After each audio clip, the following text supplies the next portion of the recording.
La part de fortune en maison 12. Cette part de fortune en maison 12 indique que la personne tirera ses plus grandes satisfactions et ses plus grandes joies de la découverte de l'harmonie avec son être intérieur. Ainsi, son désir de comprendre les forces invisibles qui régissent l'univers se trouve satisfait.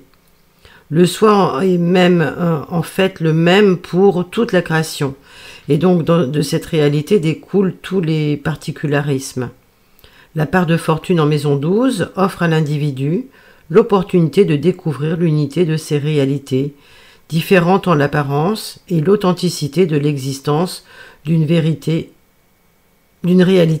unique. La part de conscience impersonnelle en maison 6 offre à l'individu l'opportunité de vivre dans le quotidien et ses apparentes limitations tout en ne perdant pas de vue, à travers la part de fortune en maison 12, qu'il y a l'unité des circonstances et des événements. Il y a là un besoin de voir au passé de telles limitations et d'éviter l'identification aux activités, aux rôles, aux événements et aux circonstances. Ceci devrait être considéré comme nécessaire sur le plan du soi. La part de conscience impersonnelle qui se trouverait donc en maison 6 donne à la personne la capacité de percevoir les différents éléments de chaque situation, de voir même leur manière d'opérer dans une perspective beaucoup plus globale, et ce que cela donne lorsqu'ils fonctionnent comme un tout. La part de fortune en maison 12 donc donne l'aptitude à considérer tout cela à l'échelon cosmique ou universel. On voit alors la façon dont les éléments apparemment disparates des circonstances et des événements sont liés les uns aux autres.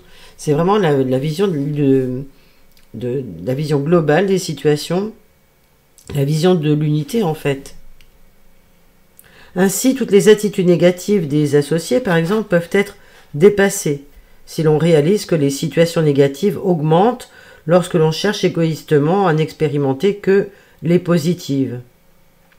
Dans la mesure où toutes les situations, toutes les expériences sont neutres et impersonnelles, il n'en existe pas de négatives ou de positives, excepté si l'on veut les estimer selon ces critères.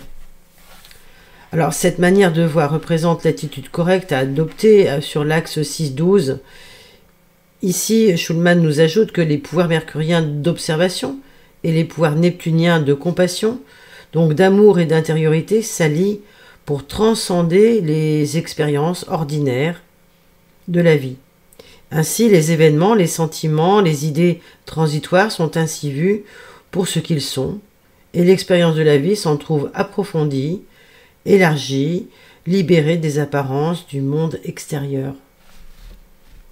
Les bienfaits d'une telle part de fortune ici placée ne sont pas toujours évidents pourtant, à moins que l'individu ne se laisse aller au gré des événements et des émotions se laissant suivre, en se laissant porter par le cours des événements, eh bien, la compréhension subtile de la vie et de la vérité lui échappera totalement.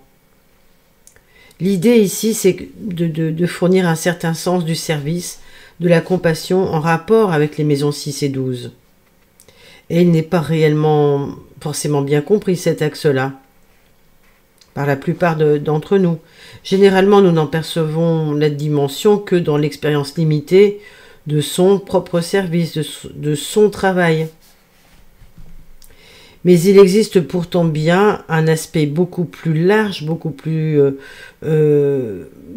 infini, beaucoup plus synthétique aussi de ce principe qui veut que nous percevons le service comme quelque chose de beaucoup plus subtil. À travers la part de fortune donc en maison 12 et la part de conscience impersonnelle en maison 6, on peut dire que chez ces natifs, la volonté et la vision fournie par cette part de fortune sont celles d'une part de conscience impersonnelle en maison 5. Et donc, tout cela offre effectivement au monde un grand amour impersonnel. Nous voyons peut-être l'apogée de toutes les positions de la part de fortune à travers celle-ci. Le cycle est atteint et son objectif sont rendus manifestes et achevés. La scène est prête pour le prochain cycle, dans une perspective encore plus élevée. Cet individu a la plus grande chance de posséder les clés du royaume, pour autant qu'il choisisse de les utiliser, et ce n'est pas toujours le cas.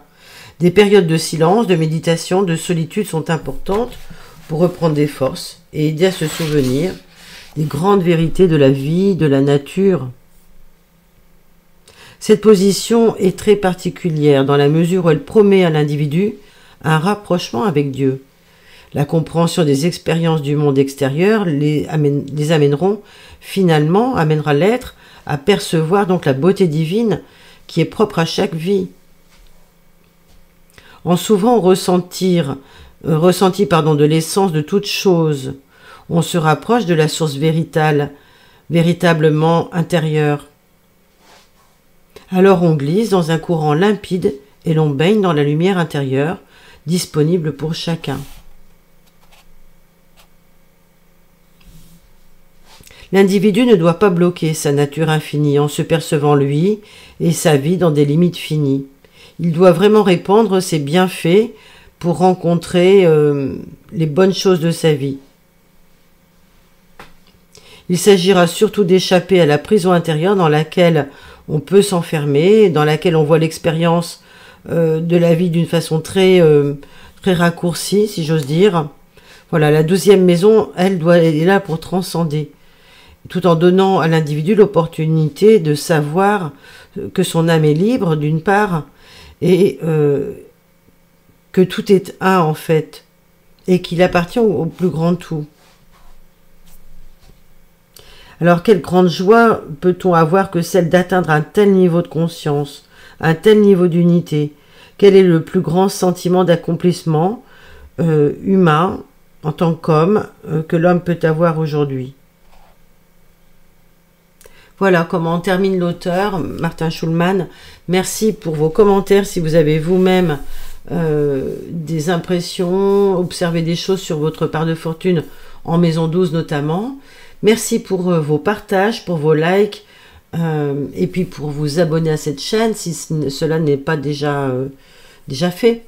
Voilà, je vous retrouve pour la part de fortune dans les signes cette fois. Merci pour votre écoute.